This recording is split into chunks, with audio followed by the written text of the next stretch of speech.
todo doblado, muy bien. Pues va, ya nos podemos ir. Vamos, va, muy bien. Rosak azken aginduak ematen dizkie semei oheak egiteko, gela bakoitzan lau umek egiten dutelo. Hemen ez dago diskusiorik, lanak banatuta daude eta denek kolaboratzen dute. Que con 2 hijos pues lo quieres hacer todo tú, llegas a todo. En cambio, como no llegas, porque es imposible atender a 15 niños, pues son niños muy autónomos, niños que nos hemos enseñado a servir el uno al otro. Rosak 48 urte ditu, egun erdiko lana du eta horrela justifikatzen digu 18 ume eduki izana.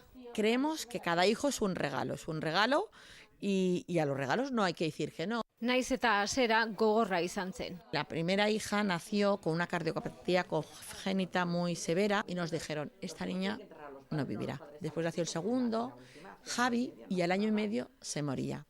Monsita, a los 10 días se moría. O sea que en 4 meses enterramos a 2 niños. Lehen uneura gaindituta familia azten joan da, 15 ume bizi dira, batzuek ikasten duten bitartean, bestek afaltzeko maila jartzen dute. Kasu honetan, etxeko txikienak dira, 4 eta 6 urte dituzte.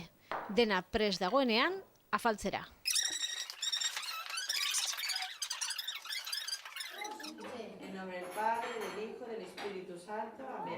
Horrelako maila etxe askotan Gabonetako afarian izaten da bakarrik, hemen eguneroko kontua da. Hilero, 25 kilo patata, 240 litro esne, 1300 galleta, 100 arrautza, eromena gutako askorentzat, baina Rosak aholku hau ematen digu. Vamos a tener la familia cada uno que haya optado por tener 2, 3 hijos, pero pasártelo bien.